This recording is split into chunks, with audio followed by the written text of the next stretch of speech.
would like to welcome you all to the 5th in our series of Life in Woodinville. And Life in Woodinville is the Heritage Society's program, ongoing program about the people and institutions here in Woodinville that created our town and our culture and our people and who and what we are. And so we've chosen this month to do it on the Woodinville Methodist Church, which was an important part of our town's history because for many years it was the only church in town, and it was one of the social and religious centers of Woodinville.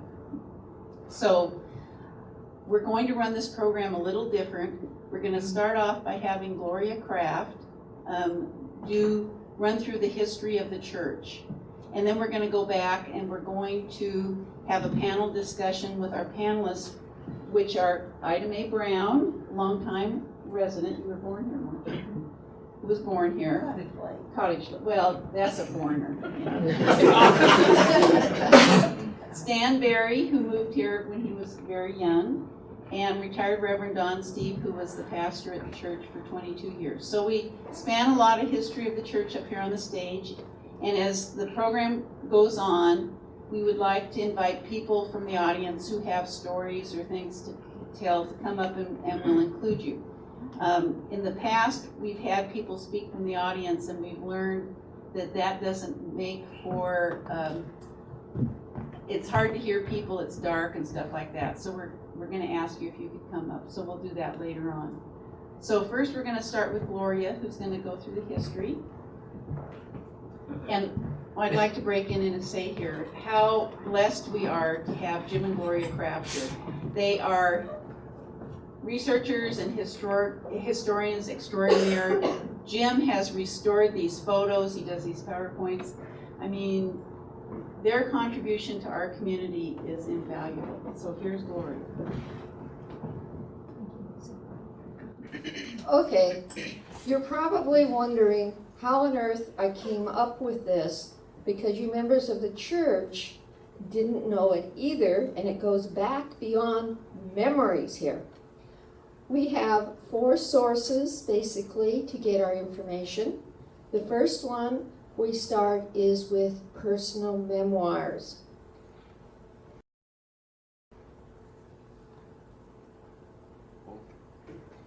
Personal memoirs, particularly of Helen Halver, were very good. She was born here in 1895. She spent her whole life here, and she died here. Now, what makes her important is her mother was Mary B.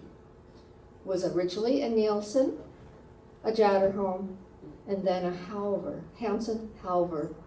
And they platted the original town of Woodinville. So over on the old section, this is where she lived and watched Woodinville develop. Now, as you know, personal memoirs of what happened vary from person to person. So all we do is assume it's correct, let's prove it. And there we go. We have property taxes. Now, property tax records go back from day one because everybody has always paid property taxes. But what's really neat is in 1939, under the WPA project, the federal government funded 2 counties in the whole United States to take pictures and really detail property records. And we were fortunate that King County was one of them. They had a very good camera. So we can go back and get photos of houses, barns, chicken coops, everything that was on the property in 1939. The other source we have is legal documents. Legal documents, we have the federal homestead records. We have all state and King County legal records, which are there to access. And then fourth, we have the Bothell paper. Now, we know sometimes the news media gets things a little messed up. So what we found is It's good when it says the church is having a service this day. They may get the names all messed up, but we know there was a church service in the afternoon. And these are the records we're going by. So, there's Helen Halver. She called it her little white church because she could see it from her house, always. Now, the first church services were held in the home of the Ira and Susan Wooden, but they weren't the only one. The Jacobsons also had it, and Helen Halver's family also had it, the Hansons. Later, this is a picture of the Woodens' home. By this time, when this house was built, this is their second home. Services were not being held here, but no one has a picture of their first little house. And it was my understanding church services occurred in the front parlor and Sunday school was in the back bedroom. Later, the church services were held in a one-room log cabin in around 1883 on the Jacobson property.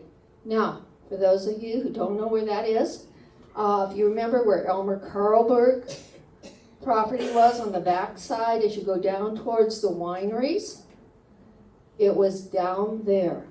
And that was our first actual school outside of a home, and it was used for church services. When our school was built on the other side, we finally moved it to the school and later to their own building. This is a picture of Woodinville Railroad Junction in 1887 when the Lakeshore and Eastern Railway reached Woodinville, and this was the change for what we had. Before this, we had homesteads. No roads, no bridges, no nothing. And with this railroad came the necessity for stores, the tavern, and the bridge across the river, because prior to that, if you wanted to go from one side of the slough to the other, you had to row. Mary B., Helen Halver's mother, platted the town of Woodinville in 1890 on the dry side of Woodinville, on the hillside, the only part that was really dry.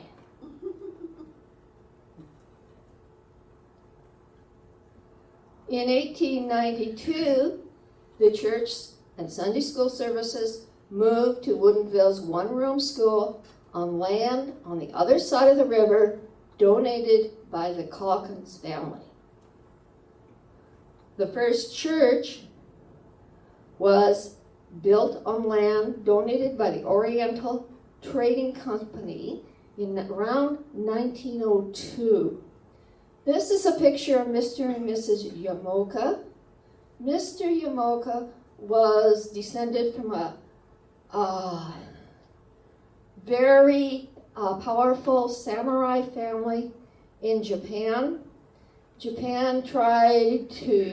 samurais tried to overthrow the emperor when he decided that they no longer needed samurai soldiers, and there was a bloody revolution.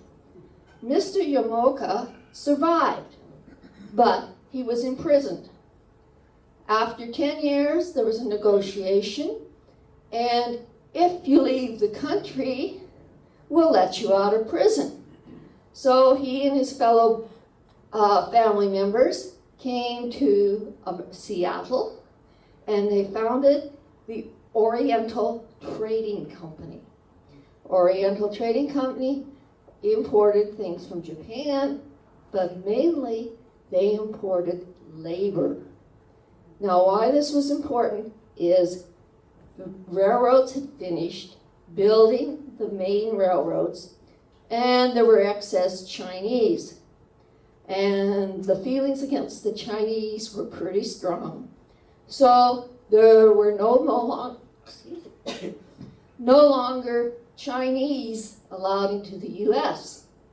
So he, the Oriental Trading Company, imported Japanese from the countryside and brought them to America. They paid off their passage. Think of them as contract workers because they paid their health benefits, they provided housing, and they made a contract for these workers. Most of them worked as section lines for the railroad. Mr. and Mrs. Yamoka, because they were not Japanese, could not own land in the U.S.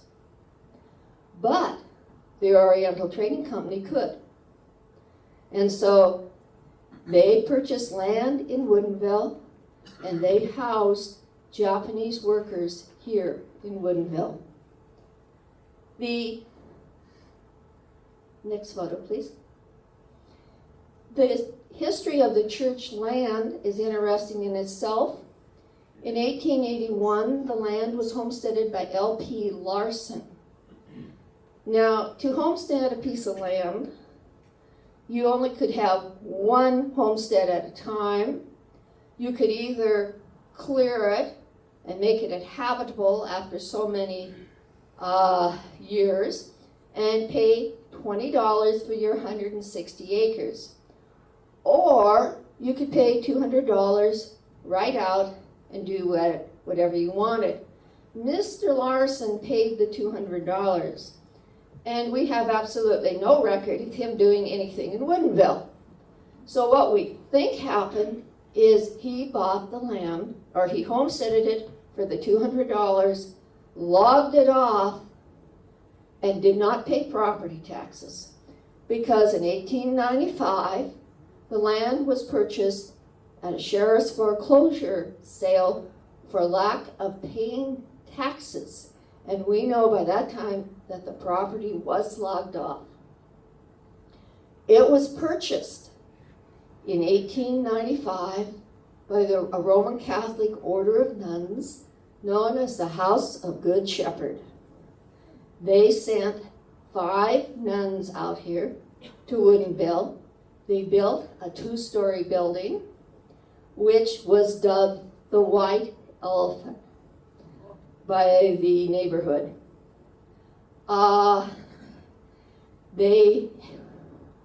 We know that they farmed it because they had 15, according to the property records, 15 acres under farm cultivation. And that means they were actually growing vegetables versus an orchard or dairy cows.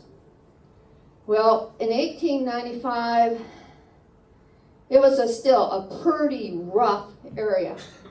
And they had opened up this home for, no matter what term you use, it's the wayward women and the troubled girls. So we had them here. I think they found it was a little rough out here because this was a rough town where saloons flourished and the weekend crowd was a little rowdy. So the House of Good Shepherd sold the land and moved to their place in Seattle. It's the same House of Good Shepherd that is there in the Wallingford district. In 1901, the Oriental Trading Company purchased the land. And he brought in his Japanese workers. In around 1902, we believe is when the church was built, but it did not get recorded until 1905. This is quite common in this area. It was more of a gentleman's handshake on buying and selling property, and eventually we'll get it recorded, not just now. And when he finally recorded it, he donated to the church a piece of land 40 feet by 60 feet, and he sold the rest to B.W. Zenz, who later platted the Woodinville Gardens, which is 175th, the north side of 175th.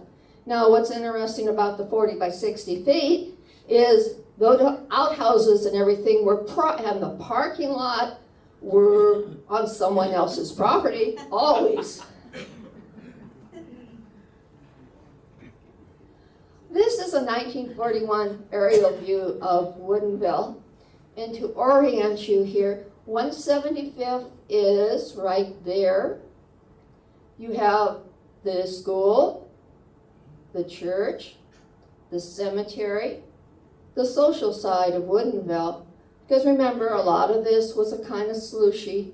No businesses. You cross the slough, and there is the downtown section of Woodinville. You have the Young's building there. You have Front Street. You have 2nd Street. This is the town that Mary D. platted.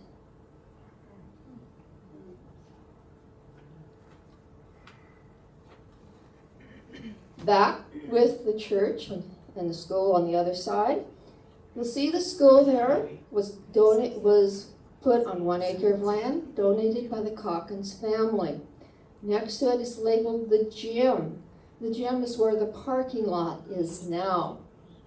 The cemetery on the upper left was donated, the 1st acre, by the Wooden family. And there you have the Methodist church, donated by Mr. Yamoka, and the circular parking lot, which is definitely on someone else's property. This is a photo we have from 1917. At the church at this time faced the Woodinville-Snohomish Road, which meant it faced the cemetery as the main entrance. Behind it is the new 2-story school. Ooh, ooh. Okay, who do we have here in this photo? We have very important movers and shakers of Woodinville.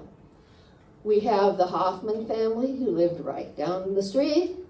We have Jacobsons, who lived down by the wineries. We have Calkins, who lived on Main Street.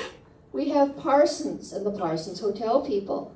We have Hargis. Hargis had a saloon, one of many. We have the Turner family, living up north of Woodinville on the Turner corner, and were school teachers, part of them. Andrew Hinch lived on 175th. There's some more Turners listed. We have Mrs. Reinhardt, because Reverend Reinhardt had the church service at that time. We have Collicotts. We have the Ewings. John Armour, who was a blacksmith, or her husband was at one time. And Hutchinson's, and Grandma Kelly. You notice they didn't give Grandma Kelly a last name.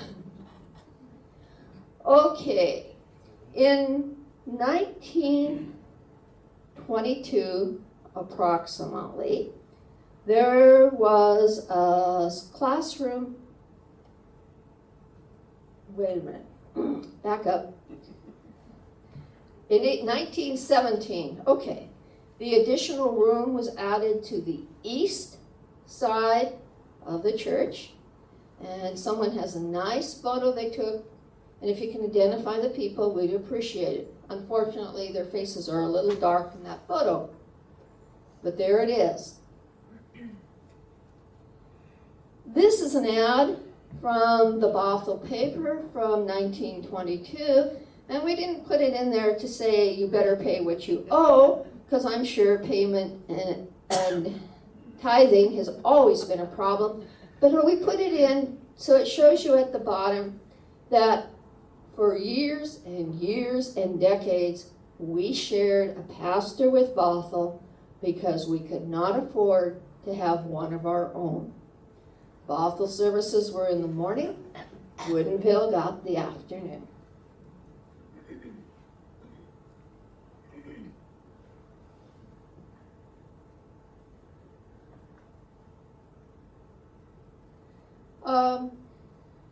We know these facts. In 1902, the church was built on the land, 40 by 60 feet. In 1917, they added the east end. And around 1922, the entrance was changed to face no longer the cemetery, but 175th. In 1929, the kerosene lamps were replaced by electricity. I'm not certain how come it took so long because there was electricity here. They just didn't bother to hook up. In 1933, a social hall and a kitchen with a sink was added. They drilled a well. Now, everybody on 175th got their water from a spring way up on the hill because the slough contaminated the well water so badly nobody would drink it. They used a wood stove for heat. And if you look at one of the inside photos we have back there, you'll discover there's the wood heater. And as everybody knows, the church was never a flush.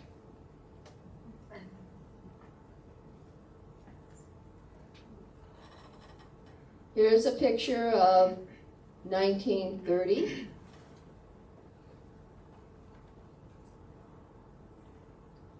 In 1935, they built a parsonage across the street. It was only 720 square feet, 24 feet by 30 feet. We know that John DeYoung paid for all the architect and permit fees and probably some of the building supplies if they weren't donated. And we do know, even though it was built in 1935, by 1939, Reverend Parks obviously wanted a larger house, and he moved up and bought a house on Hollywood Hill near where the pipelines cross. This is a picture of 1939. We have two different ones in back, and if you can help us identify them, any of the people in there, we'd appreciate it. This is a picture of the Sunday school in 1954. And the next one. Now, which one, who can identify Lucy? There she is. Now, who can identify Ida Mae? She's right behind me. Keeping me in tow.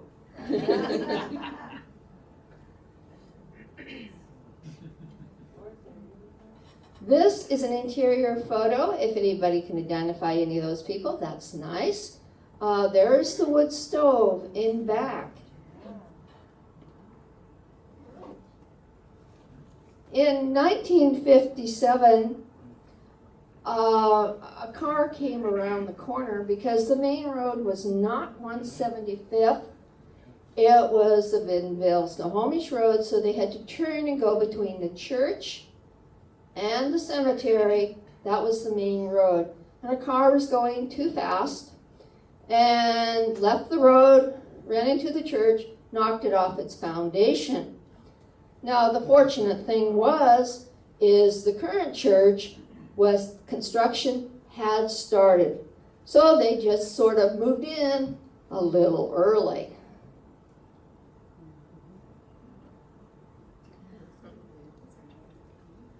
In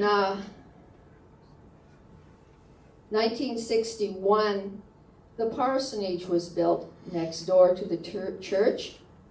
And today the parsonage is the home of a full-time custodian and security photo. This is a current photo. In 1966 and 67, the education wing and multi-purpose meeting rooms were added. In 1977 to 1980, the church expanded on the north side.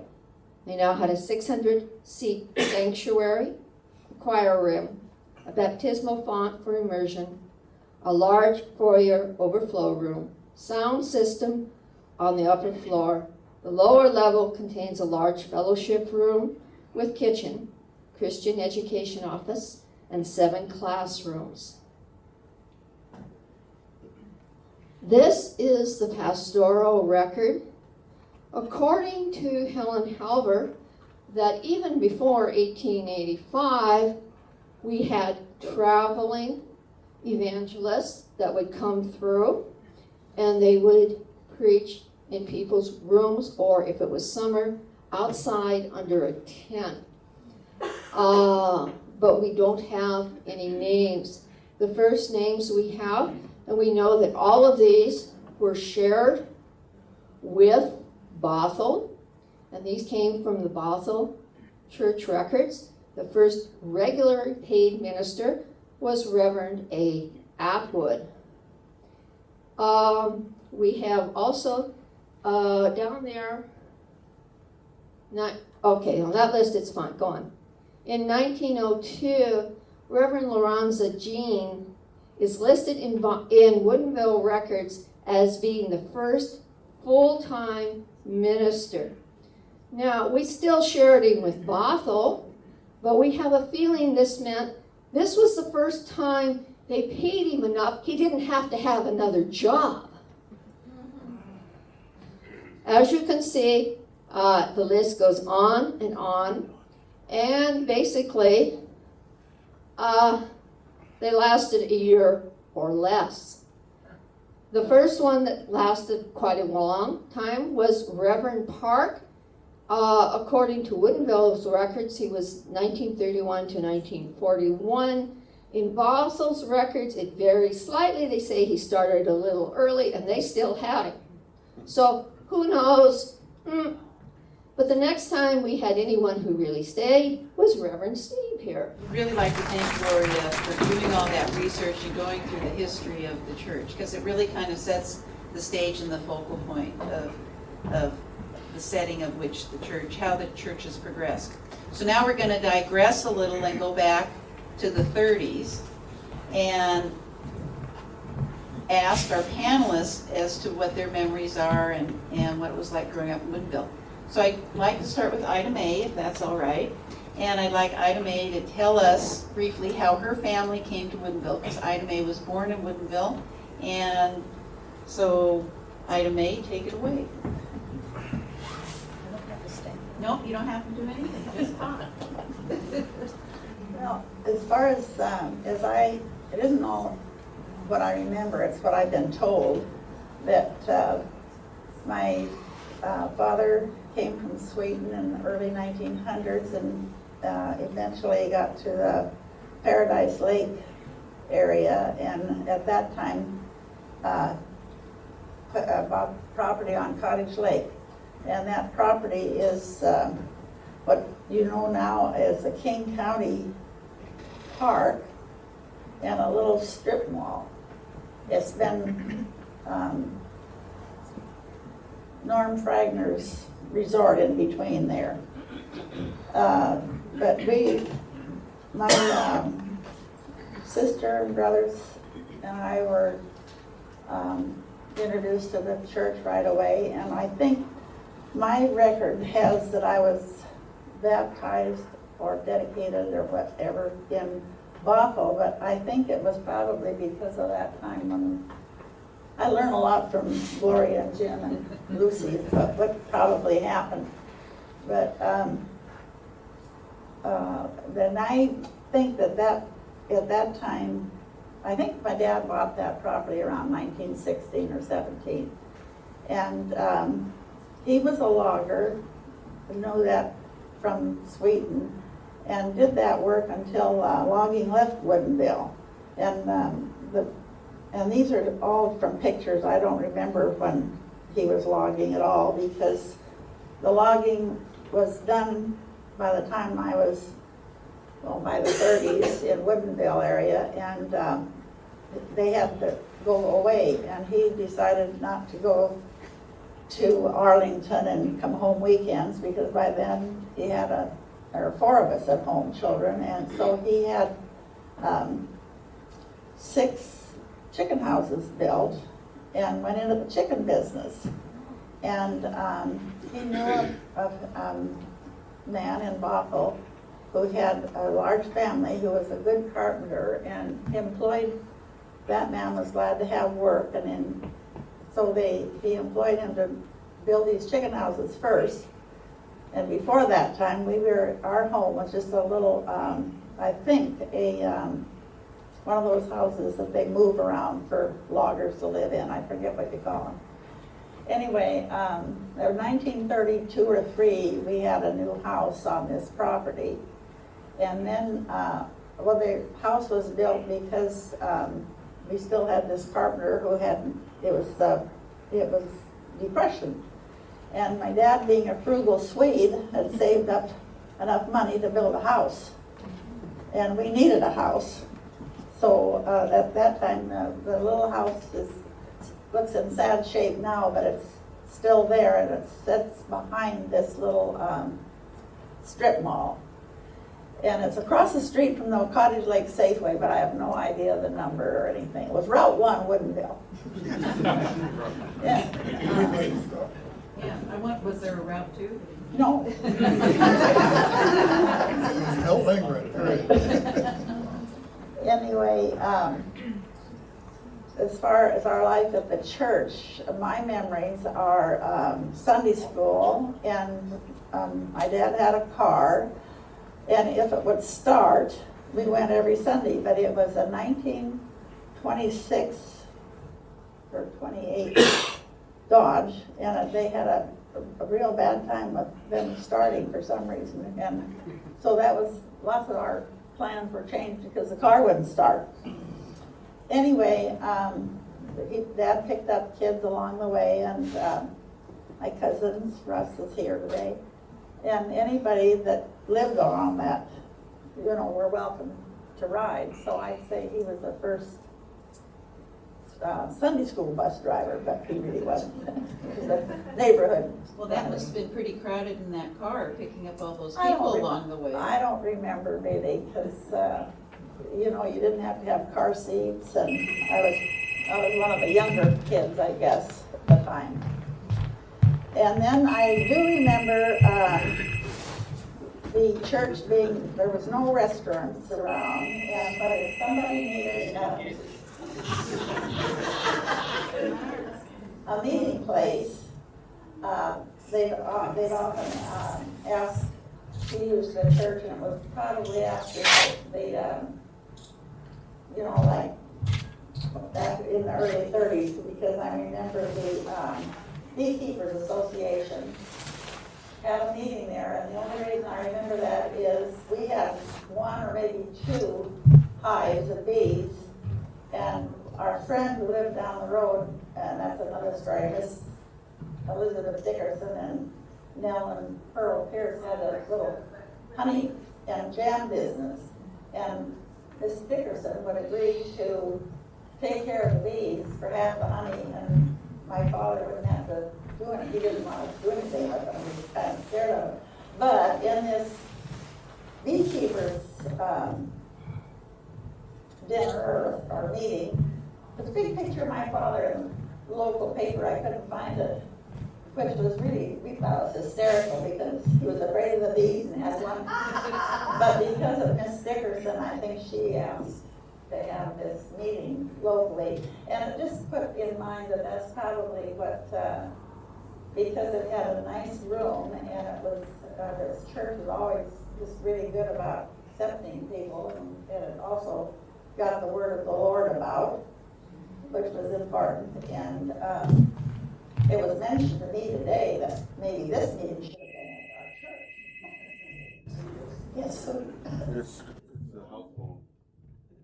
Oh, okay. So if we can just let you keep that thought for a minute, I may.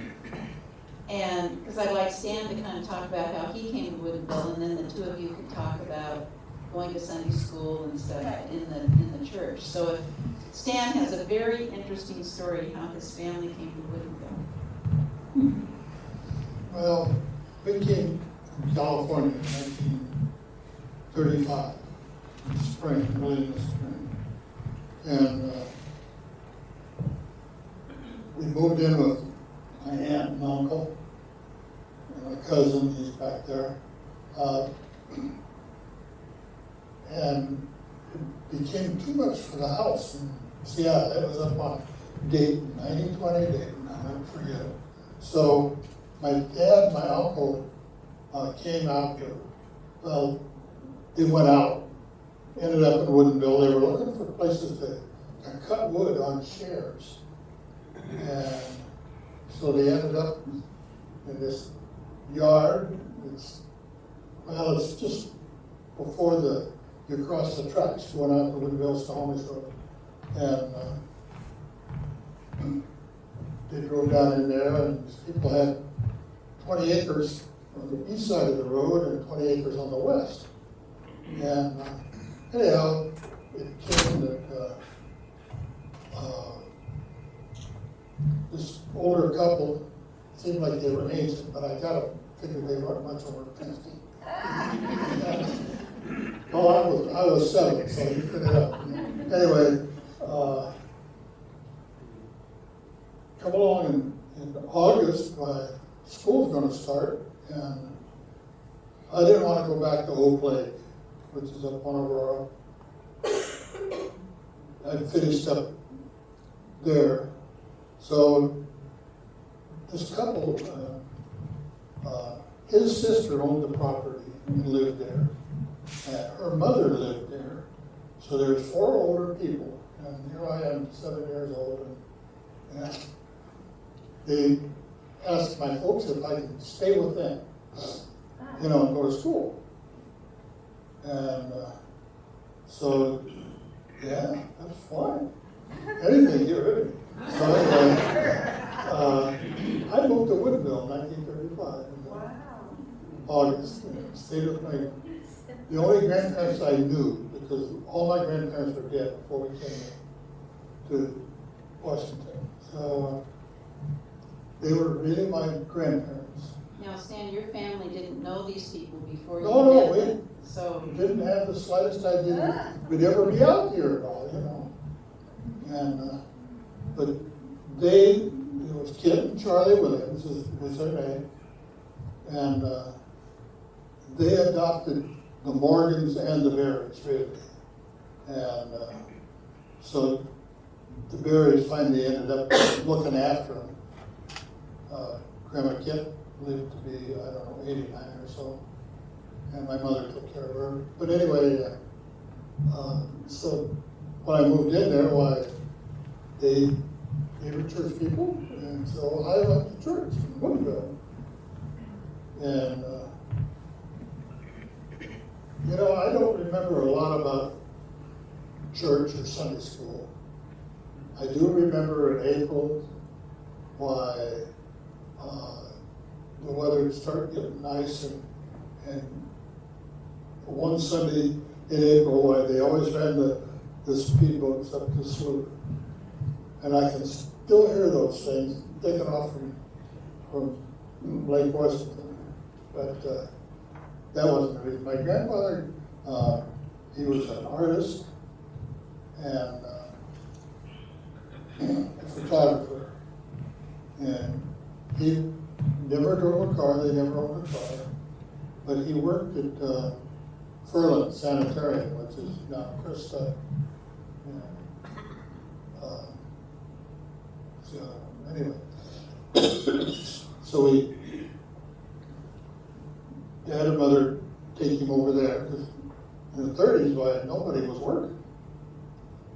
So Grandpa Charlie, he was making a little bit of money.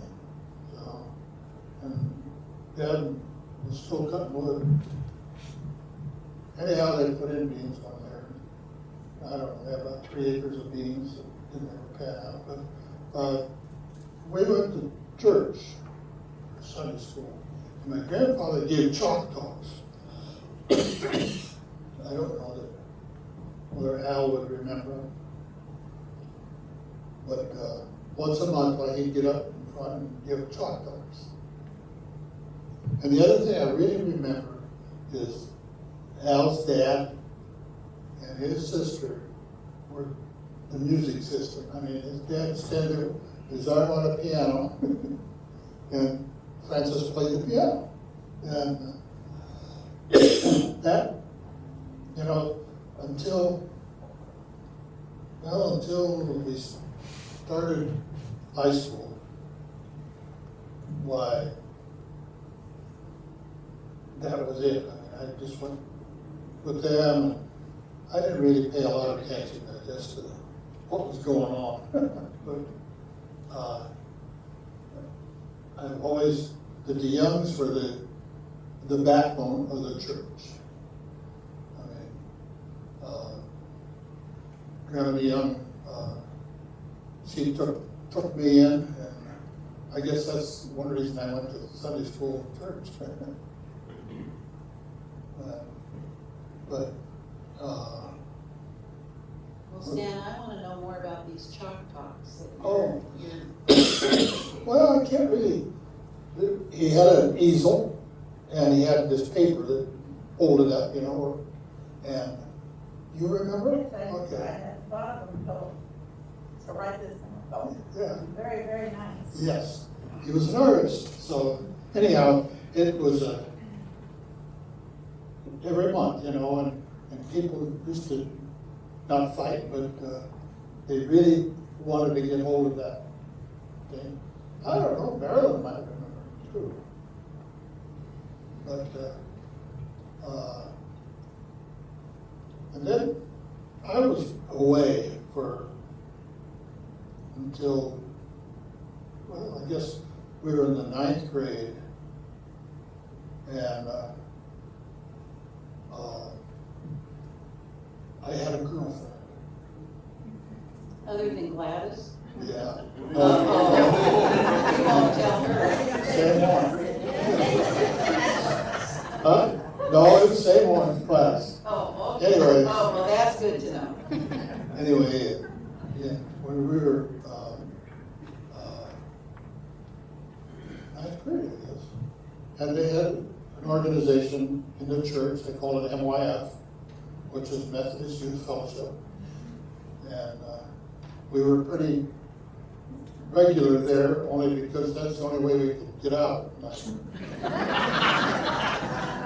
And I remember when we were sophomores and juniors, it was during the war, so nobody had any fuel. We couldn't go any place except that Lowell had vehicles, and they had lots of fuel for the trucks. So Jim DeYoung and I were the same age, and so we go to on Sunday evening or Saturday evening, maybe hay rides. I don't remember, but anyway, we gather up. I don't know, we must have 10, 20 people, maybe 20 kids, and we. Jim and I and our girlfriends were in the front seat, and the rest of them were in the hay in the back. And So where would you go? well, we went to Monroe and to Salton and Redmond, and So you would go to the churches in these yes, other yes, communities? we'd be invited, and then we'd invite them, but for the most part, they couldn't get enough fuel to get there. That's the only way to do it. Lowell was really a mentor for our group. So, and then later, well, that was all the way through high school, and then I went to service, and I was over at Richland, and till 1949 almost, and then 1948 we got married, and so we moved back here in 1949, and we started having kids.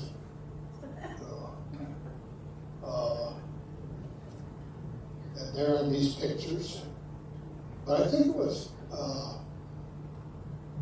your grandmother that kind of.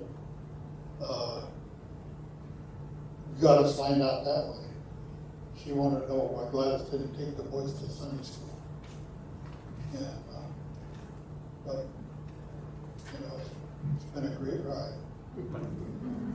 Yeah. So, then, coming up through there, our kids are in several of these pictures. In fact, the one back there at 39, my brother is standing right out in front. It was something else. But there's a lot of people that are gone in that picture now. It's sad, and yet, you know, I really am happy that I belong to this organization. It's not, I don't belong because it's a church. I belong because it's God's house. And God is my God. So anyway, I don't know, does that bring you up to date? I mean, Well, May, do you remember the hay rides? Did you ever go on them, or? no. We lived way out in Cottage Lake. In the summertime, we had a resort. And Yeah. I can't remember doing anything much except renting boats, and Yeah. did a lot of swimming and playing cribbage and horseshoes and to take care of the park. Rent the boats to the fishermen. I went up there pretty much every night in the summertime. My folks did too, you know. We almost lived up there in the Whites and, yeah. So, in fact, we've got a series of pictures of my mother's sisters and brother, all of them were married. And we had one tree that came up like this, and it's probably 5 feet, you know, and it was Laid about on the that. ground. Huh? Laid on the ground. Well, it was about that high, and all the families were taking their pictures behind this tree, and I'd sure like to find that. But anyway, that has anything to do with the church. And, Well, now, Gloria talks about how the church was never flush. That means that it didn't have indoor plumbing. So, I take it that when you were 2 or going 3 to... holes, and they weren't even on the property. Yeah, they don't.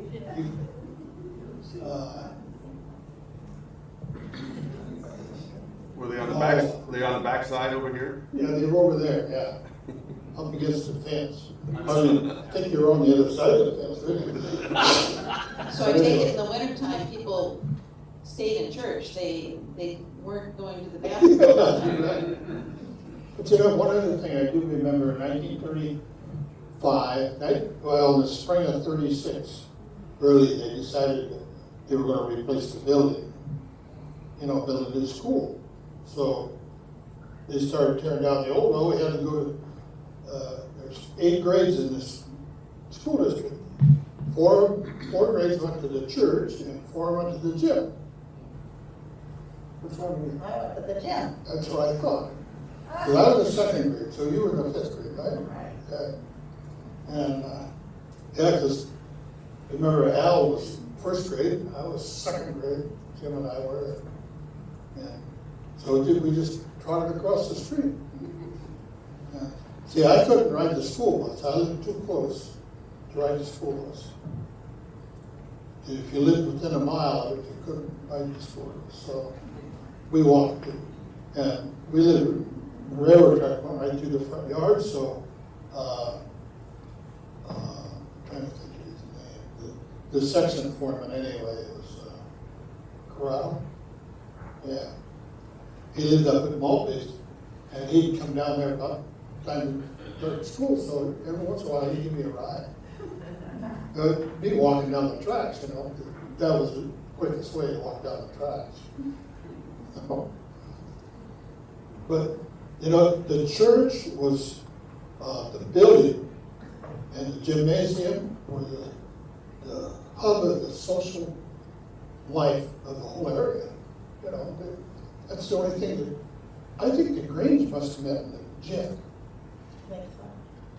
And us could say something to that. But anyway, 'cause my folks were in the Grange, and when they bought this building in 1940, 1939, when did they buy this property?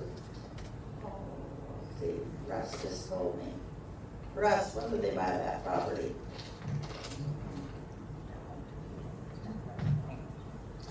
Anyway, I took a note, it was, the land was for sale for $8,000. And Russ was trying to scurry up some money to buy it, but he was too young and just get started himself, so I don't know who bought it. Grange, They, where the old church, where the old church was. Oh, that land. That was the old church. Yeah. When they moved into the new church, they had the old church and the land for sale over there for $8,000. Yeah, well, they used part of that to pay off the piece up there, but, it seems to me that somebody by the name of Lewis, bought it, where the old church was, and, then they leased it to, Woodinville, the people that own Woodinville. And Teal. yeah, Teal, Vanderpool, and Teal is, so, Vanderpool's the son-in-law, and the second Teal is the son, so anyway, but they leased it, and then we leased from them, you know, for 7 years, and 10 years, and, but they leased it, and then they built that, grocery store. But while the church was there, it was the center of the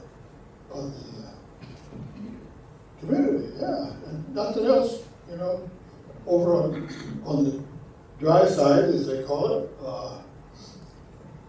the Browns had their dairy over there, and Miller's had a grocery store, Bill McDonald had a gas station, and John Young had a mercantile store, and that was about it. In my age, in 1930s. Well, speaking of the social part of the item A, you remember when they had the lunch, the ladies, Oh, yeah. aid group had the lunches and Ladies, stuff like that? You wanna talk about that for a minute? Now, I think I was probably in the 7th or 8th grade because, we could see across the road. Yeah, I was in the 4th grade. And the ladies that were active in the church would do what we probably call potlucks, but I imagine that there were a committee of 4 or 5 that would peel all the potatoes and so on. But anyway, if you had 5 cents, you could go over there for a noon meal, but if you didn't have 5 cents, you went anyway. So that was in the 30s, and there wasn't a lot of money. But back to, I was trying to think of the ladies, like well, they were Mrs. McPherson my mother Yeah. and Mrs. Young yeah, and Mrs. Williams yeah, and or Mrs. McPherson, and I don't remember her mother, but I guess she was Mrs. Ewing. I was one of those on that earliest picture that it wasn't important to me, I guess, unless my mother was there or wasn't there, Yeah. and she did not drive, so well, my grandmother would go down there. Mrs. Berry, of course, Yeah, and that other, I cannot remember, I remember Mr. Charlie Williams, but I cannot remember his wife, so I've got to. Kizzy. Kizzy was her name. And I think she was probably there. Yeah. So you remember those, Dan? Oh, yeah. Yeah, sometimes that's the only time I got to eat. Well, during those years, 4th through the 8th grade, we didn't have a lunchroom in the school. So Lucy's grandmother would invite me to go up and eat lunch at their house. And you can't realize how crowded it can get in that room. Christmas note? Yeah, there was Milford and Lowell, well, and Anna Francis and Lowell, and Bob, and Jim, and Al, And you. and me, and Grandma and Grandpa. But 2 or 3 times a week, why, sometimes, you know, I'd get invited up there, and it was Woodinville been good to me. So, Well, Ida Mae, do you remember going to Sunday school and the church services in the church and in the little white church in the valley? Yes, I can remember, picking up the people on the way, my cousins, and, we would go first was Sunday school, and then we stayed at church. Didn't always stay at church if it was, because sometimes we'd have to get home to take care of the park or something. Anyway, my most fun, well, as an adult, I just appreciated a retired minister that came to Woodinville, and I don't even know what the date was, but he Dr. Moulds. Yeah. He retired from a huge Midwestern church, Iowa. Des Moines. Anyway, and when he came, he was idealistic about this lovely valley and the hills and, you know, everything about it was like retiring to a destination or something, because he wanted to be part of the life. He wanted the people to be at the church, and he wanted more stirring up of the people. And he had a wonderful message. He was a really good sermonizer. He was a lot of fun as a person. And he had this notion that if he had two of those Scotch Highlander deers, big horns.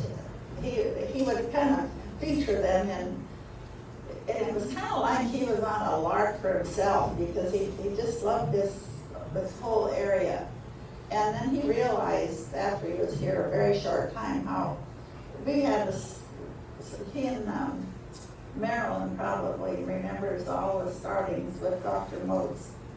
And because he really got us going on a proper budget and keeping the records. And Marilyn, I remember, went to local tech school to learn how to do it. And it was sometime with Dr. Moats or Dawn Steve that she took that personal time to get us on the right road and keep us there, and we're still there. She did a really wonderful job for us. Well, for those of you who don't know, Ida Mae's talking about Marilyn Nicholas, who was the longtime secretary for the church, and we'll get her up here in a little while, and she can talk too. So, Well, anyway, those things, everybody knew about these steers because they Scotch were very obvious Yeah, around. they sure were. but we're Big talking cows. big cows. They were big Texas longhorn. He never wanted the horns cut off, and of course, he wanted my husband Bus to be involved in this. And he was very reluctant because they get out and you can't catch them. So we had lots of good times with those steers. Yeah. And it was kind of a real good way for Dr. Most to get involved with a lot of families. He was a genius at getting to be personal friends with a lot of folks. Yeah, he's a good arm twister. He was great. So Ida Mae, he was your favorite minister back then? Or I don't know if favorite's the right word, but the most memorable? He was there for our favorite for 22 years. Well, we'll do it when it was a little white church before you moved.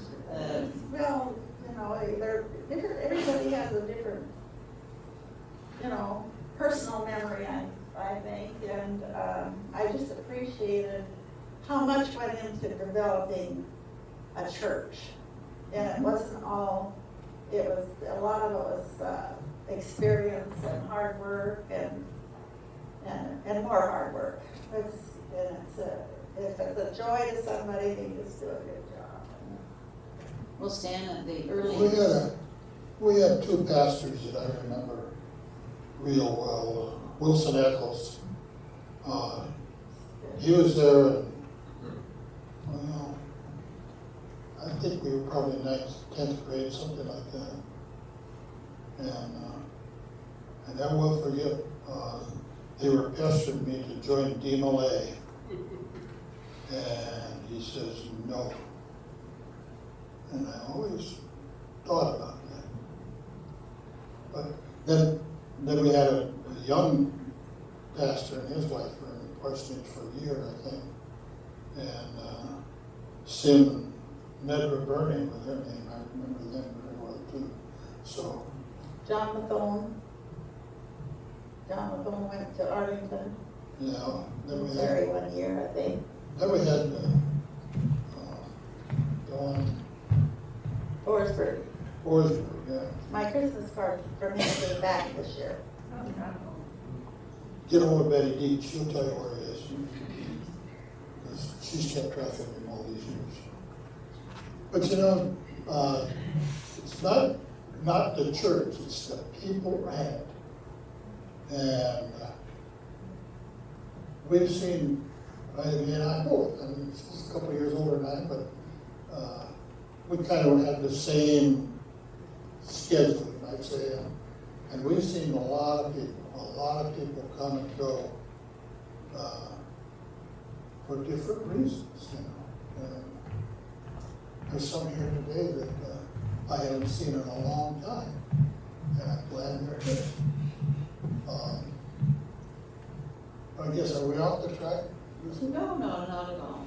But I was gonna say that for, in the late 50s, for a small church, that was quite a building project you took on when you moved the church up to 140th. That must have been. Adam Forts was the pastor at the time. And I don't know how much input he had into the building project, but he was there when we moved. So, There's some official about how many people were on the building committee in the records out there. But I know my cousin Russ was, you know, on some of those early meetings and our friend Bob Graham had bought a grocery from Mr. Dion, and he was there for a short time, and they were active in them. But I don't know if it was actually when they started building or when they had the idea or how they were gonna go about. well, in 1952, they formed a group called Methodist Men. I mean, it had been loose up to then, but I was reading, you know, there I am. I don't know how old was I? 24. My name's on there, but, you know, all of the people that are on there, well, Russ was there, I'm pretty sure. And who was the pastor? But anyhow, Bill Clements, you know, yeah. And Ashley Nicholas, Irving Nicholas. Well, there's a lot of there. Bobby Young, Old Young, John Young, and so it gives you an idea where it's been, but it's, you know, it's spread out, but you know, it's come back too. People don't seem to forget Woodinville. I think that's true. It's a pretty special town. Yeah. Well, the congregation must have been pretty shocked when the car hit the church and knocked it off its foundation. That must have been a big news in town. It was more of a problem for Bothell than it was. Bothell's never been friendly to Woodinville.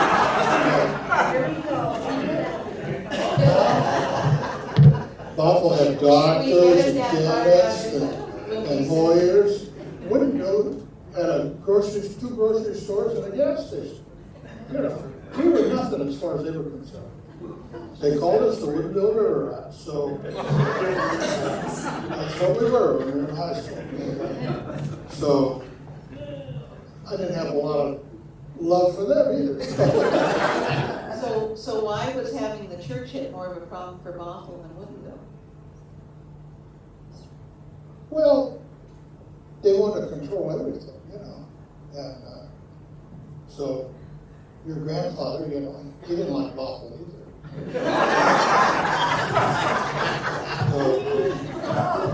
And you were a help too, when you were mayor, you know.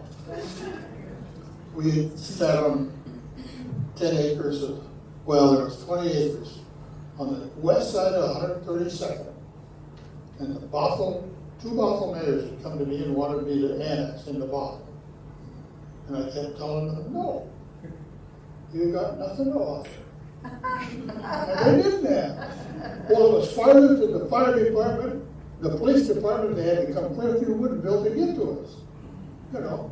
So I said no, and finally Lucille, when she became the mayor, why those 4 5-acre pieces became part of Woodinville. And anyway. Well, we did call that the berry bump. I know. But anyway, so back to when the car hit the church. I mean, that must have really caused some stress for the church in terms of what they were gonna do. Well, Move into the new church early or what? yeah, you moved into the new church early. It was lots more done than that one with the raptor showing. It was not. Oh, no. It wasn't terribly rough. It wasn't finished, but we had Sunday school in the basement, and we had a lot of work to do to make individual rooms and put up temporary barriers. Well, that's what we did there. You know, each class had a corner. That's what it amounted to, you know. And I can remember Sunday school, a couple of years why the class I was in met in the corner of the sanctuary. And so. I think we were good at adapting to what happened. You're handed something and you deal with it. I don't think it wasn't really a big thing. But Bothell Citizen was out there taking pictures of movies. Well, now that we're moving to the new church, this is a good time to have Don tell us how he ended up in Woodinville, which is, I think, also another interesting story. Don?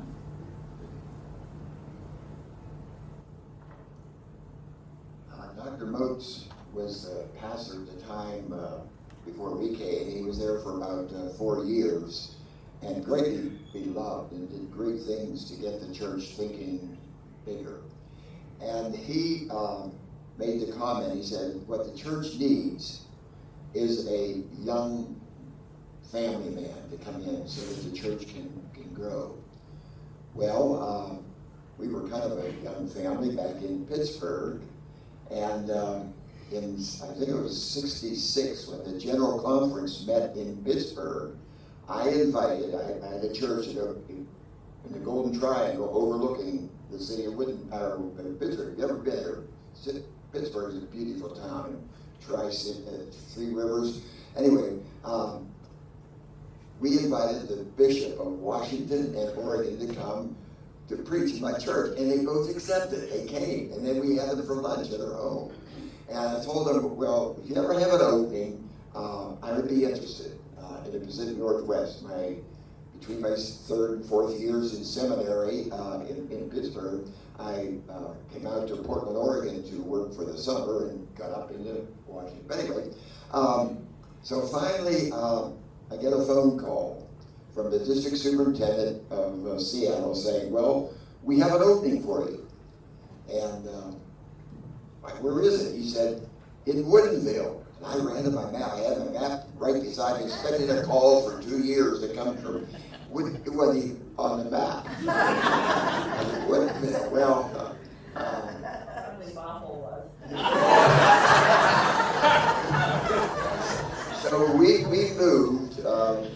Pittsburgh, 3,000 miles. Barbara and our 3 sons moved in '67. The education wing, I think, was built just the year before we arrived. Wait a minute, Don, can we back up a minute? After coming from Pittsburgh, Woodinville must have been quite a shock in '67. There, as we all know, there wasn't much here then. We drove in under the railroad tracks. Of course, no stop sign, no lights, red lights at all. And I said, well, okay. I'm only going to stay a year or 2 here and move on. And but God had different ideas. Yeah, and of course, the Young House and the Braga home and Nicholas homes, these little cottage homes are right along the main drag there in 175th. But we pulled into the parking lot, and Which was dirt. in 60, potholes, dirt. Okay. It was a vacation Bible school time, and of course Marilyn was the secretary there, and she kept me straight for several years. But when we came in, our van didn't arrive for a couple days. Bus and Ida Mae took our 2 oldest sons for a couple days, and Barbara and I and Greg went to a motel over in Bothell until our belongings arrived. So that the Browns were our first people that we got to know. By the time we arrived, there were 3 churches in Woodinville area. Of course, it wasn't a city at the time. The Cottage Lake Presbyterian, Pastor Dick Grout, and the Avondale Assembly of God, Ed Anderson was pastor there. And the 3 of us kind of hit it off. And it was great. There was such a unity in the whole area among the churches.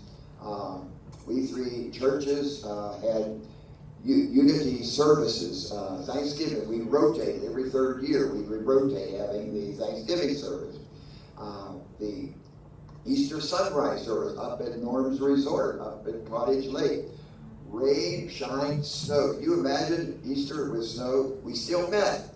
And Norm provided coffee and donuts. So those were good get-together times. So we 3 pastors really grew together. And we started praying together. They were in my study. And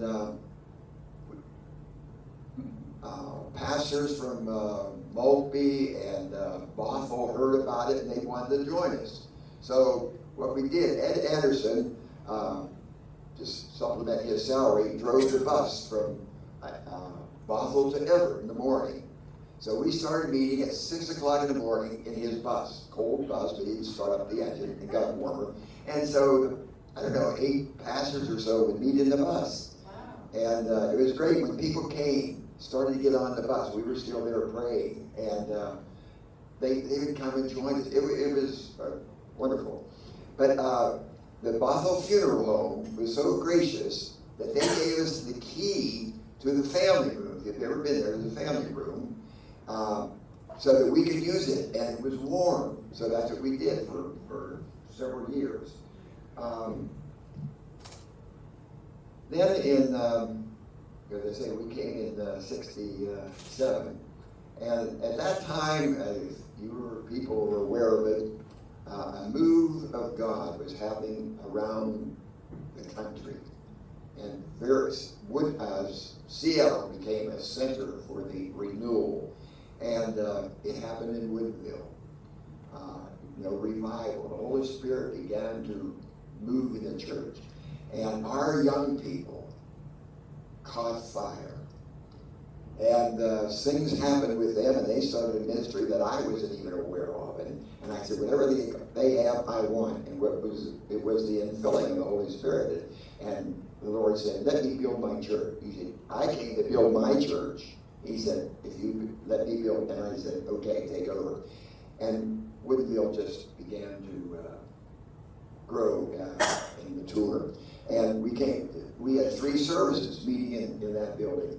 We had to do something about it. We needed to expand. People were coming from Bellevue, Issaquah, Everett, you know, where? Redden, yes, all over. They were coming from everywhere because they heard something special is happening in Woodinville. So we needed to expand. So across the street from the next to the Browns property, the Alliance Church is there now. There were 30 acres. A Kaplan, is it Charles Kaplan, who was a dentist, owned it. And so we put down earnest money for those 30 acres. What we had in our own thinking was, of course, we built a sanctuary, a new church, a retirement home, a Christian school, an eating center for people that needed, you know, kind of soup kitchen. This was our dream, to have this big facility happening there. Well, a year later, after Kaplan had sold some other property and when his income was too great for income, he took it off the market. He came back on the market and raised it $1,000 per acre. Well, it was getting up. We couldn't touch that. So we heard that Bellevue Christian School wanted a facility or someplace in Woodinville. So we had the Franklins who were living in Bellevue and kids attending the school. They told our church about it. Anyway, we made a contract with them to use this education wing. And so they moved out, and why invent the wheel? Because we would have to start from scratch to get a director and teachers and all this kind of thing. So they brought all the expertise along with them, and they occupied it for at least, 25 years or so, just up until a year or so. 3 years ago. Pardon? Till about 3 years ago. Yeah, okay. Preschool was still there last year. But it was still up until last year. Yeah. Okay, just. First year that we had. Preschool, yeah. Okay. So since the Kaplan deal fell through, we had to get a portable. We got 40-foot long portables, a couple of them, put them out in the churchyard there where the flagpole is now for the Sunday school. We contracted a firm in Chehalis who built modular buildings and homes, and we were going to go that route. Praise the Lord, God stopped that because it would have been inadequate for the future growth of the church.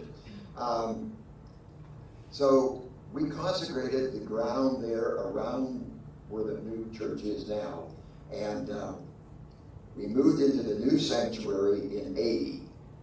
July. What? July 1st. Right. And one of the significant features of the Methodist church there in Woodinville is, I think, the baptistry in the sanctuary. Methodist churches don't have baptistries, but Pearl Walton, anybody remember her? She was at least 65, and she wanted to be baptized before she died. Well, we didn't baptize at that time. So anyway, we made arrangement at the Assembly of God Church to baptize her. So we did. I baptized her. And we started taking people out there. And when I was in the baptistry with Pastor Anderson, baptizing his people and our people, I said, I've never been baptized. Will you baptize me by immersion? Which he did. Well, as I ran out the door, I said, when we build a new church, there will be a baptistry in the church, and there is. And I'll just throw this in. Before we had the baptistry there, up on Holy Hill, Rosenthal, thank you. The Johnson had a pool warm because for her therapy, and 100 people we took there.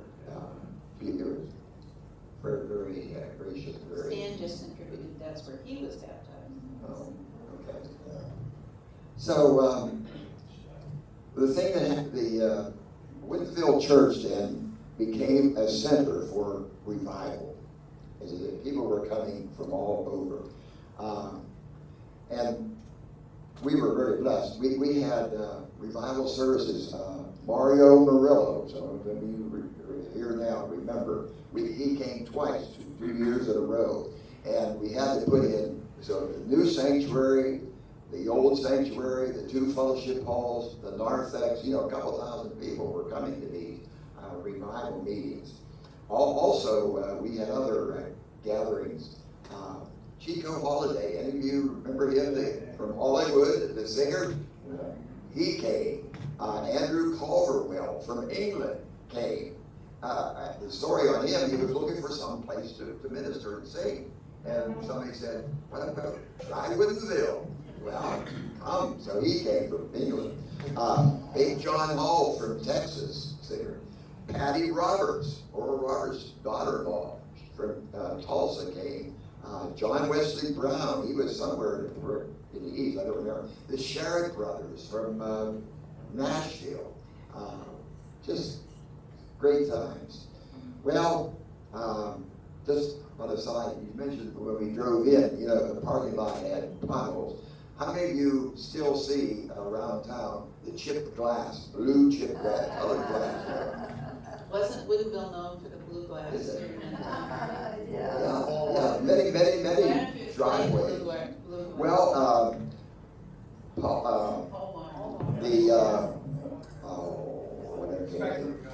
thank you, the Spectrum glass out near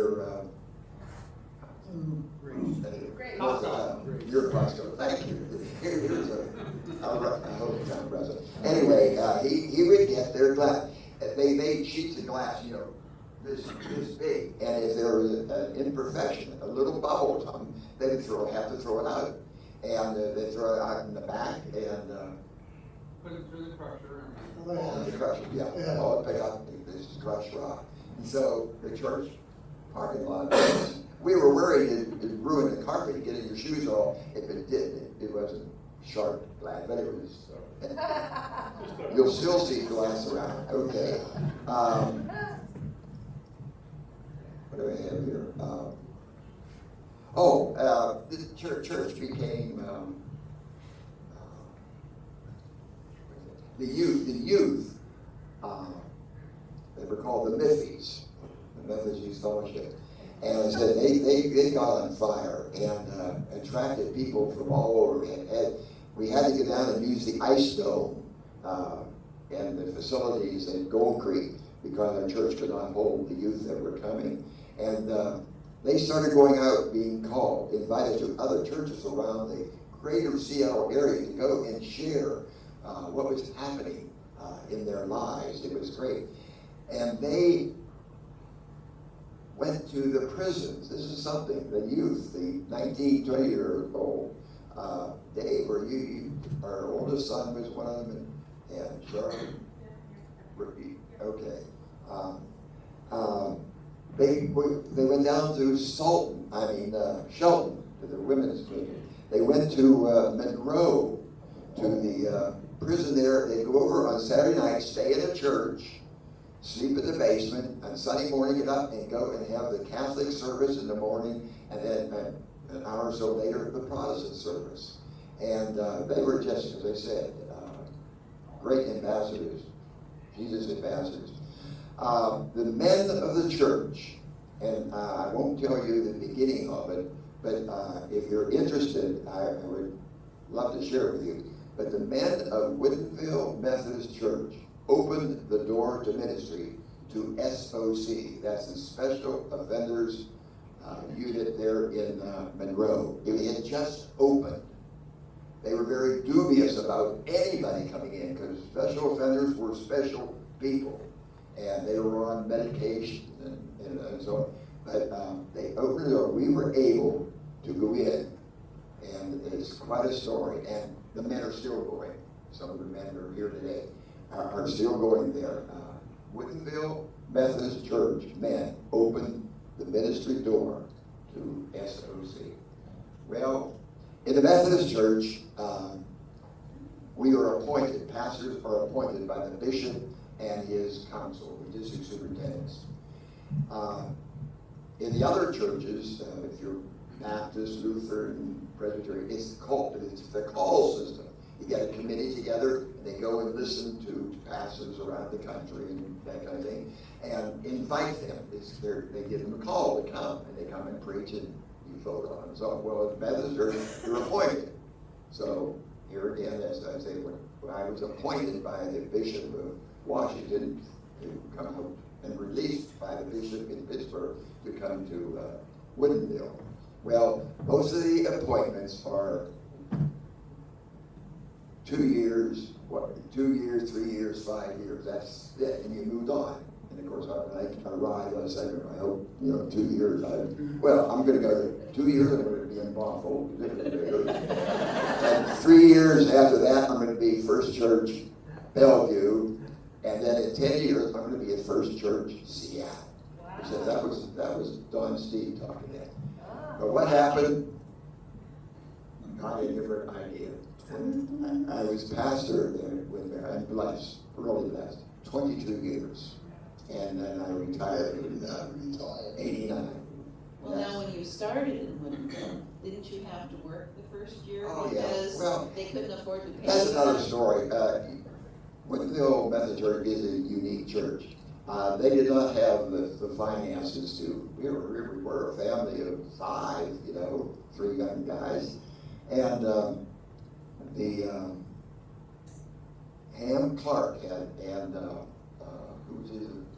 Opalar. His Opalar. Anyway, they hired me, and for 3-4 months during that summer, as a landscaper, and because they paid me, I don't know, $300, the church paid me $100 a month, and we survived, on that. But you're right. But then people started coming, and of course, people came and they contributed, and so the church itself, we had in the Methodist Church, you have an every member visitation. This is old. We had a visitation thing. I was going to say about Grandma. Ellen DeYoung, I love to call on her because she always gave me something to eat. But the finances of the church, we drew a budget, and it was $17,000 a year. Can you believe that? And they couldn't meet it. So we said, okay, Lord, we're going to trust you. And what we're going to do, instead of getting a budget and then getting the pledges and then drawing a budget, we will draw the budget, And so we drew up a budget, and we're going to trust the Lord. That year, we did that. No longer at visitation, every member visitation to have the signed pledge. We took in $19,000. Wow.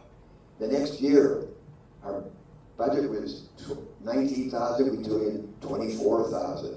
The next year, our budget was $30. We took in $35. The next year, our budget was $40. We took in $50. The next year, our budget was $70. We took in $100. I mean, it just kept going. Of course, praise God, people were coming. And as an aside, the beautiful thing is, why are people coming? Because they were being drawn there. The Spirit of God was so alive in the Woodinville church. People actually were going to their other churches, and they drove by and they said, the steering wheel pulled them into the parking lot. This is their stories. Why were you coming? Why were you coming from when? There was something drawing people to that church. So, again, and I think, if you've ever been in the church, I think it's a beautiful sanctuary. It's a very worshipful atmosphere in the church. Stan was a trustee for chairman of the board of trustees for quite a while, an elder. We had elders back in those days, and these young men were great support. One thing they said in the Methodist church, you live in a parsonage, therefore you don't have to build up any equity in a home. And they said, boy, when you retire, you have nothing, really. So they said, why don't you, build to build a church out near the Honor Farm. What? Build a house. What did I say? Church. Oh, yeah, build a house. Okay. You know, and so we were at the Parsons for 12 years, and we were 12 years in his house until we moved to Duval, and 5 years ago we moved back to Woodinville in a townhouse. Well, thank you, Don. Thanks. I think at this time I'd like to ask Marilyn Nicholas if she could come up and, you know, she was the longtime secretary of church and has a lot of history and memories and were you treasurer too? Oh, yeah, You did the whole thing. yes. So, Be up there. if I could get maybe. Yeah, I'll move. No, that's fine, we'll just have, we'll have the people stand, no, stand, we'll podium. So I'll give you the microphone and we'll get, you just have to talk, you don't have to do anything. So.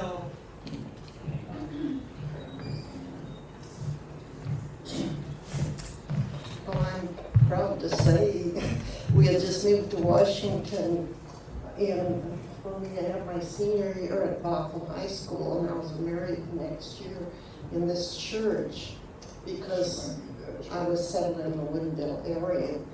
So I didn't get jobs right away, and I started having a family, and my little daughter started going to Sunday school. And she still loves our church. She still feels part of it. She lives over by Spokane. She always comes with me. And it's just that then I had a little boy later in life, and I wasn't a full-time worker, but I was the secretary of the church. Had my duties and did the bulletin and everything. And wonderful time, but I just came alive because that's when Christianity came alive in the Woodinville Methodist Church. And I'm still there. We've never moved away after several moves in my younger life. And everything they said is true, so I don't have to repeat any of it. But we got a big women's society, and I was part of that, and different things like that besides my half-day job. Mother of a little guy after 12 years. And by the way, he and his brother are good friends to this day, and he just turned 50. So anyway, there's always been a job for me, our women's group with Joy, and we've had, well, it's just wonderful, and it's all been said, so I've been living through it this morning with you. But it was a wonderful move when I came from the prairies of Nebraska. Can you think of anything else? And all the different pastors, and we've survived them all. And they've survived us. And talk about the scholarships. well, probably somebody else knows more about it. But we do have scholarships that we give to students going into college. And I can't, also I'm a few years older, I can't always remember how these things started with everything else. Marilyn, the Women's Society, remember? Women's Society started. Well, that started about the time my family started, and so I got really active in that. And I mean, the young women, and they were the ones that they would have the bake sales, and then kids that were going on to college when they graduated from the church, they could apply for scholarship money. We had bake sales, and we had bazaars and everything. That was more the women, wasn't it? Yeah. And so then we would divide up the money that we had and give them a good start and in college. And that went on for a number of years, so there were a lot of deserving kids that got our scholarships. But just a lot of things, women, Methodist women are always out around doing things and things for the church and the people and I was busy doing them too. It was just a good group.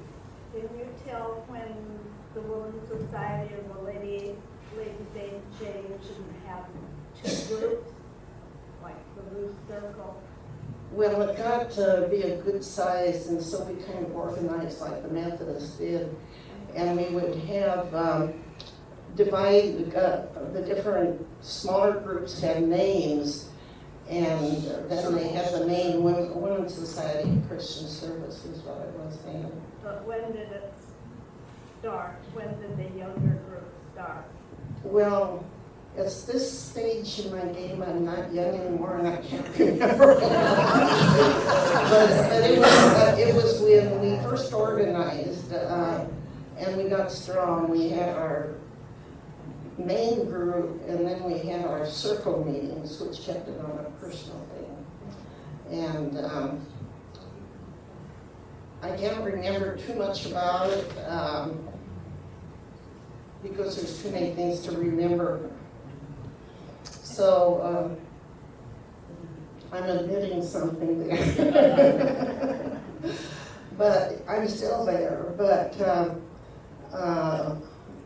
a year or so after we moved in and started going to church, I was married in that church. Well, that was just a couple of years after I arrived in Woodinville. And then I've never changed. I've never wanted to change. There's always been something there that good Christian people with good hearts. So basically, I can't remember a lot, except I'm still there. But all the different ministers, I remember when Don and Steve came very well, because we had a son the same age as their youngest son. And they're still friends, but they're busy fathers now. He's 50. Yeah. Is there any questions that I might answer that would kind of steer me? I see a lot of familiar faces out there. But anyway, thank you. So sweet. Well, let's give her a round.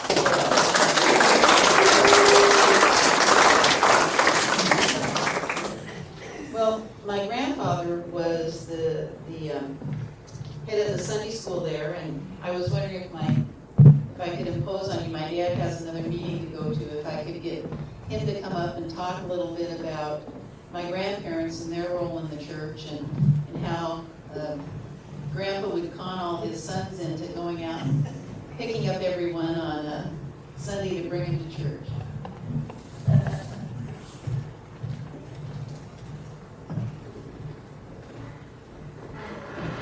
You all know that my dad, mother, of course, had the Woodinville Working Together, Woodinville, for many, many years. And that was a recruiting area for the church. And Dad, of course, would have us deliver the groceries. And of course, with the word of the groceries was, see you at Sunday school or church the next day. And Dad was really a believer in the Woodinville church. But I will go back to what Stan and Ida May said, that really it's the people. And I've lived here many years and had many memories. And there's so many good people here in Woodinville.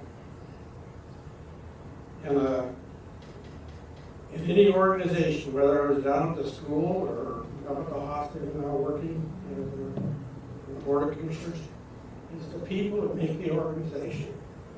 You can have all the leaders you want, but the people are the ones that set the pace. And I think that my first memories really as a young boy, was Reverend Park, of course. And I'll never forget him. In fact, to this day, I have Reverend Park's cactus, Christmas cactus. And it's that big, and it's almost 100 years old. Wow. And it's always a memory of the Woodinville Church. But with that came Reverend Park wanting to retire, and Woodinville really was not a high-paying job. So after Reverend Park came the succession of several young students from seminary. And I think that's going to fall through with Dawn too. And Wilson Eccles was really a breath of fresh air for the young people. Not saying anything against the older people, but us kids really enjoyed having a minister, a young minister that we could relate to. And Wilson Eccles came in, and we had the old Woodinville gym, I'll never forget. We always had a way getting in the gym and going down and playing basketball. And Wilson Eccles was the best basketball player to us. We really looked up to him. And we go down there and play basketball with him. But he really started more youth attending the church, and then came Sim Burney, which was a dear friend, and went on to be a big-time minister in California, down in Los Angeles. So people from Woodinville have had goals, and things have happened coming out of Woodinville. But there was a succession of young ministers coming through, like they were saying, showing with the crash, showing the timelines, and really until Dawn came.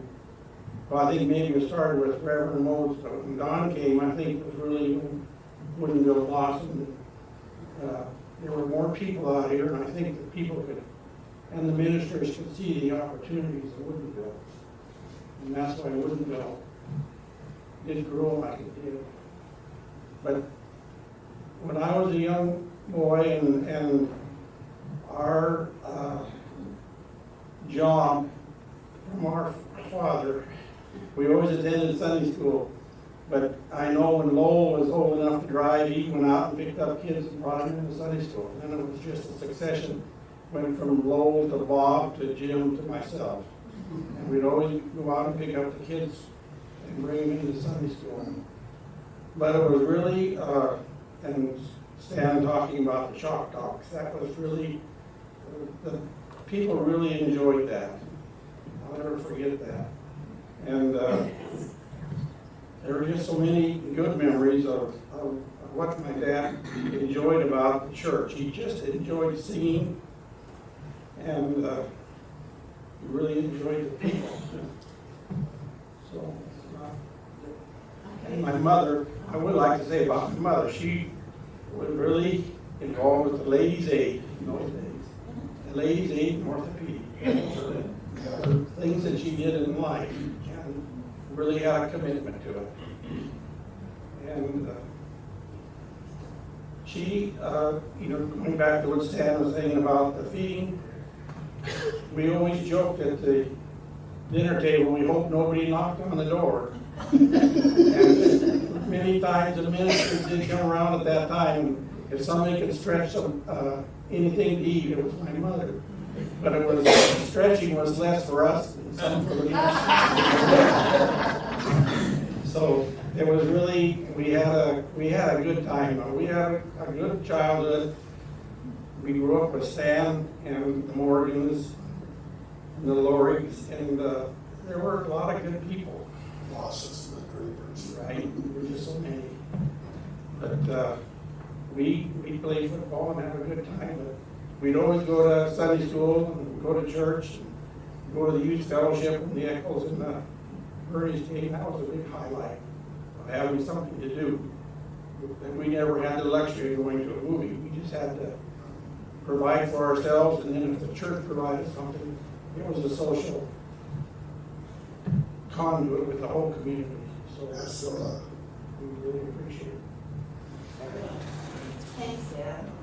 So, item 8, you wanted to sort of being bossy, I wanted to ask Rick Bender to come up because we've had this a real exciting thing happen. And recently, and we told about it in church last Sunday, so I didn't, rather than make a stumble, Rick has the word. I certainly hope we're talking about the same thing. This is our new pastor. I'm the brand new pastor who came in July of 1999. So I'm in my 11th year now at Woodinville Methodist Church. My name's Rick Venter. And I just shared with the congregation last week, I got a letter from Sam Reed, the Secretary of State, State of Washington, honoring us with our Century Corporation certificate that he sent us on behalf of the people of the state of Washington. And I, Sam Reed, certify that Woodinville United Methodist Church, having been continuously incorporated in the great state of Washington since May 27th, 1910, is hereby designated a Century Corporation in recognition of its dedication and perseverance in maintaining its status for 100 years. And that was kind of neat to get that, but as I was sharing with our congregation, the Century Corporation doesn't really mean as much to me as the fact that it's been a faithful group of followers of Jesus Christ since 1871. That's what's really important to me, and the fact that Mrs. Wooden had a Sunday school in her home. That's why I'm here today. That's why we're here today. And I just praise God for that. And I also just thank God, and I'm so grateful for faithful people, pioneers like the Woodens, but pioneers who we have right here with us. And I'm so thankful and grateful that God has called me here to be a part of what I think is one of the best communities I've ever experienced. And I do want to make an invitation to you, just like there was an invitation made at the Mercantile. Church is tomorrow. And 9 o'clock and 11 o'clock. And also I'd like to invite you to our centennial for corporation will be in 2010, or 2021-10, the bicentennial. Our bicentennial for when Mrs. Wooden had her first Sunday school will be in 2071. So you're all invited to that. We'll be having a special gathering. But I just thank God for not only this community of Woodinville, but especially, as people have mentioned, the church is not a building. The church is God's people, and I just thank God for being a part of that. Rick, how many of these people are still in business that were in Portland? Oh yeah, I want to share that. In the letter, he said there were 3,200 incorporations filed in 1910, and of those 3,200, there are 65 still in existence, of which Woodinville United Methodist Church is one. And I just want to share with you, the majority of those corporations that are still in existence are what? Christian churches. Hallelujah. Thank you. At this time, I'd like to ask Ted Johns to come up. He wants to share a story and some pictures with us. I do. What I do. Well, that is unless Dorothy wants to come up instead.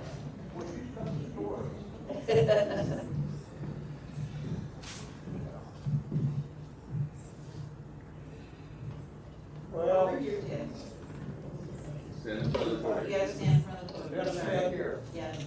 I remember your granddad getting the students in the Sunday school, and I got to help him a lot.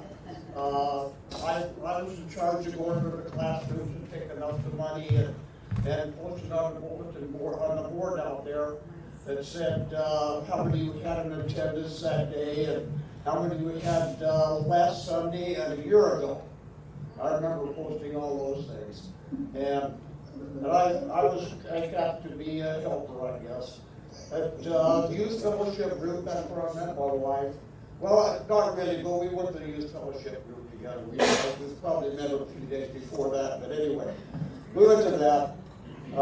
I still remember all the good times we had at youth fellowship. Hay rides and all kinds of things. Doc, come on, help me. You're gonna tell about, Les Milner?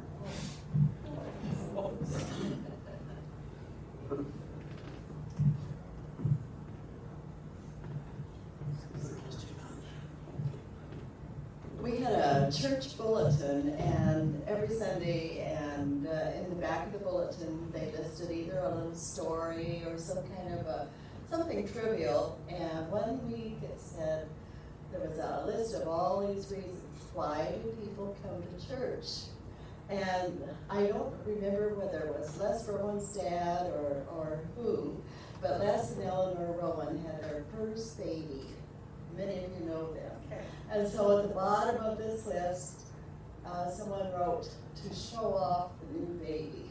And then it was passed all around, and we had a hard time keeping from laughing that day. But we did have a lot of great times at that church. I still remember some of my Bible verses. We have a little plaque. So, Well, some other great times that you had at that church was your wedding, and I think we Yes. have some pictures, and this is all a beautiful couple here getting married. long time A ago. long time ago. So here's a picture of what the church looked like, and that was the That's Reverend Sharts. right, and that was originally the door that faced the cemetery that they filled in when they moved the entrance to the side. So why don't you talk about your wedding? We got married on a Friday night, and your grandparents were wonderful. Your grandmother decorated the church after she cleaned it that day, and we just loved them all the time. They were the greatest people, and we went to California, looked up Mr. Shart, Reverend Sharts, and we were able to find them in Stockton, California. So just before our 50th wedding anniversary, we drove down to California. That's our 50th. And that's Reverend and Polly Sharts. And we spent time there. That's the chapel in the retirement center. And he passed away about 2 years ago. But we emailed back and forth with them. And I think Bob Dion kept in touch with them. And they talked to them frequently. But just a great couple. And he said we were the only couple that had ever found them after 50 years. So we had a good visit with them. Would anyone else like to come up and share their memories, thoughts?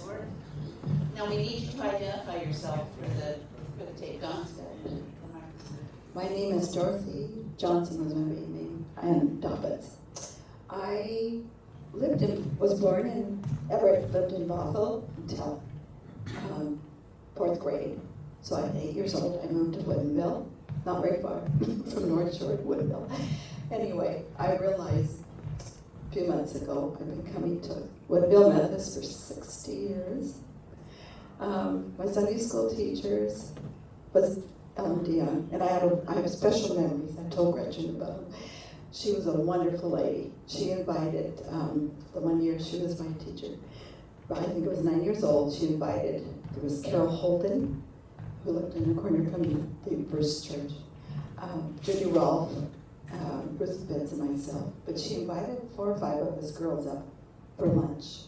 And we got to walk 2 by 2, and she had a beautiful table setting. It was just glorious.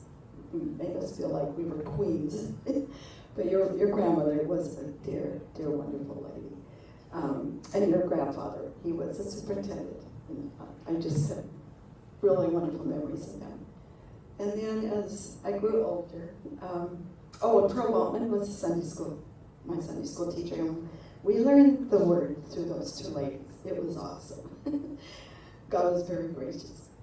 And so then my husband and I got married in the first sanctuary, the new part. That's where we got married in 1960. And we have 4 children, 3 children, 4 grandchildren, and 2 great-grandchildren. So God has really blessed us. And I have been a Sunday school teacher. few years and really enjoyed it. And Don was a gracious pastor. So anyway, I'm just thankful to the Lord. My grandmother Ann, Grandma Ann Thomas, she lived to be 100. She went to that church since she said 50 years old, so many years. And she and my mother and my aunts, my Aunt Vivian and Aunt Doris were all baptized in the font, which we thank you, Don. That was a special blessing. But anyway, I just wanted to share. Woodinville Church is a wonderful group of people. The community is blessed through the church, and I'm thankful and proud of it. Praise God. Thank you all for coming. We just really appreciate it. Oh, there's coffee, cookies, stay and talk and visit with your Conversation. and yes, coffee, cookie, and conversation. And thank you all very much.